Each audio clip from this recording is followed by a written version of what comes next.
हाय प्यारे बच्चों, कैसे हैं आप सब। मैं गुलाब सिंह अपने YouTube channel study with gulab sir पर आप सबका स्वागत करता हूं। जैसा कि आप सबको पता है कि हम गणित कक्षा 8 परमेय संख्या में अभ्यास 1F तक के वीडियो को देख भी चुके थे और उनके सवालों को हल भी कर चुके थे। तो आज इसी श्रृंखला में हम अभ्यास 1G के सवालों को देखेंगे और उसका आज का ये पहला सवाल है। निम्नांकित युग्मों में से प्रथम संख्या में दूसरी संख्या से भाग दीजिए।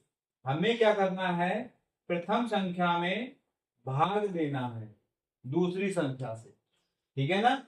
यानी कि अगर पहले सवाल का हम हल बनाएंगे तो कुछ इस टाइप से लिखेंगे, -8/5 भाग 1/-10। अब जब इसको हल करना होगा तो हम लिखेंगे -8/5, भाग को कर देंगे उल्टा, भाग का उल्टा होता है गुणा, और नीचे वाली संख्या को पलट के लिख देंगे ऊपर -10/1।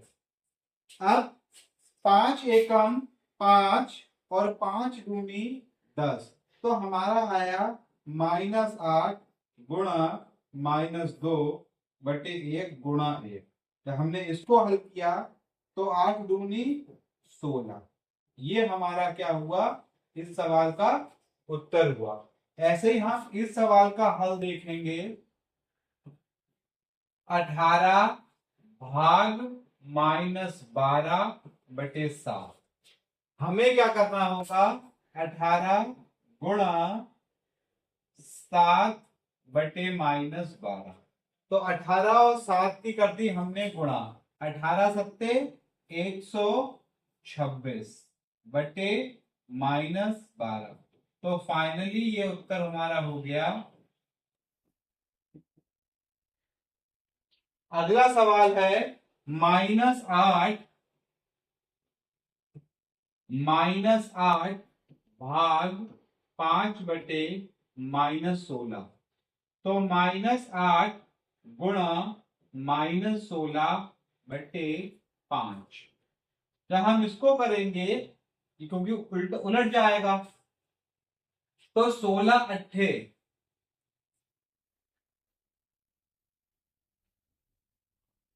7 अट्ठे 56, 7 एकम 7, ठीक है। 16 अट्ठे 128,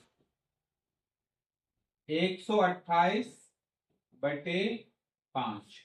इस तरीके से ये हमारे पहले सवाल के 3 पार्ट का सॉल्यूशन कंप्लीट हो जाएगा।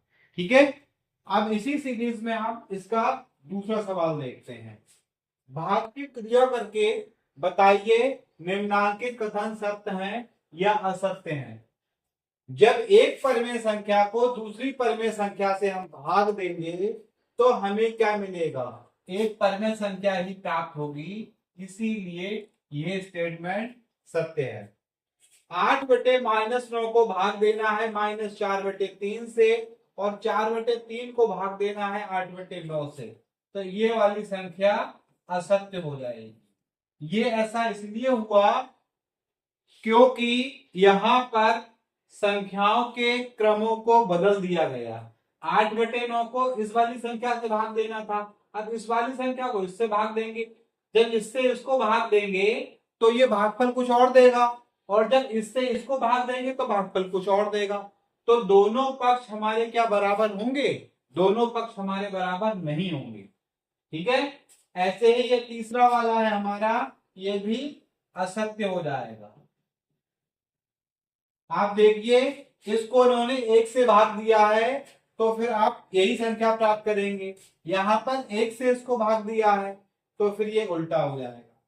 अब -9/10 को भाग देना है -9/10 से, तो उत्तर 1 आएगा। बिल्कुल बात सही है, उत्तर 1 आएगा। ठीक है। उसी संख्या से उसी संख्या को भाग देंगे तो भागफल 1 आएगा। सवाल नंबर 3 सरल कीजिए। पहले वाले सवाल का सलूशन निकालते हैं। इसमें देखेंगे 2/3 भाग -4/5, 2/3 गुणा 5/-4, 2 एकम 2, 2 दूनी 4। फाइनली हमें लिखना होगा 1 गुणा 5/3 गुणा -2, 5/-6। ये क्या होगा, इसका उत्तर हो जाएगा। दूसरे वाले सवाल के लिए देखते हैं क्या होगा। -4 भाग -3/5, -4 गुणा 5/-3, माइनस से माइनस कट गया, 4 पंजे 20/3। यह इस सवाल का आंसर हो जाएगा। तीसरे सवाल का सॉल्यूशन देखते हैं। -6/7 भाग -15। जब इसको करेंगे तो -6/7 गुणा 1/-15, 3 पंजे 15, 3 दूनी 6, माइनस से माइनस कट गया, आया फाइनली 2 गुणा 1/7 गुणा 5, तो 2 7 पंजे 35। ये इस सवाल का आंसर हो जाएगा। इस तरीके से हमें इन सवालों को हल करना है। आप इनकी स्क्रीनशॉट लीजिए और आगे बढ़िए। सवाल नंबर 4 है, दो परिमेय संख्याओं का गुणनफल -6/7 है। यदि इनमें से एक संख्या -8/5 है तो दूसरी संख्या ज्ञात। हम लिखेंगे माना दूसरी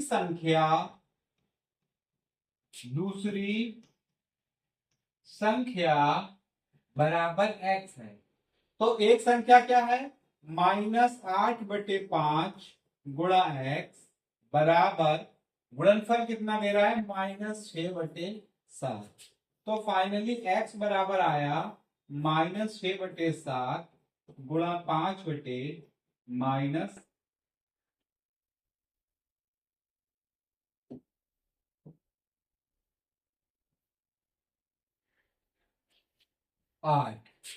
दो 3 या 6, 2 चौक 8।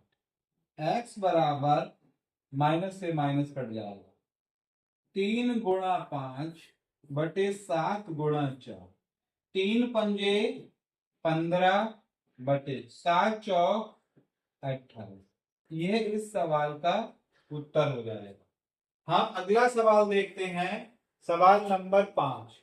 एक बार स्क्रीनशॉट चाहो तो बना लीजिए इस सवाल का। सवाल नंबर 5 देखते हैं। दो परिमेय संख्याओं का गुणनफल -5/6 है। यदि इनमें से एक संख्या -7/12 है तो दूसरी संख्या ज्ञात कीजिए। वही चीज सेम है, लिखना है माना दूसरी संख्या बराबर x है। ठीक है, तो दो संख्याओं का गुणनफल -7/12 गुणा x बराबर 5/6। x बराबर -5/6 गुणा 12/-7, 6 कम 6, 6 दूनी 12। x बराबर -5 गुणा 2, 1 गुणा, इससे ये कट गया तो ये माइनस लिखने की जरूरत नहीं है, 7। 5 दूनी 10/7। इस सवाल का क्या होगा, आंसर हो जाएगा। अगला सवाल देखते हैं, सवाल नंबर 6। 8/9 को किस संख्या से गुणा करें कि गुणनफल -16/28 प्राप्त हो। तो इसमें लिखेंगे माना x से गुणा करें। अब 8/9 को गुणा करेंगे x से तो गुणनफल जो प्राप्त होगा वो होगा 16/28 प्राप्त। तो x बराबर -16/28 गुणा 9/8, 8 एकम 8, 8 दूनी 16, x बराबर -2 × 9 / 28 × 1 -18/28। या तो ये होगा इसका उत्तर, या फिर इसको भी सॉल्व किया होगा तो -9/14 ये होगा इसका उत्तर, क्योंकि इन दोनों का मासापा कितना आएगा, 2 आ जाएगा। ठीक है, अगला देखते हैं। इस एक्सरसाइज के 6 सवाल थे, 6 के 6 सवाल हमने कंप्लीट कर लिए हैं। ठीक है, इससे आगे की जो अभ्यास है उसको भी हम करने का प्रयास करेंगे। आप इसको कीजिए, समझिए, जहां समझ ना आए वहां दोबारा से कमेंट करके पूछिए।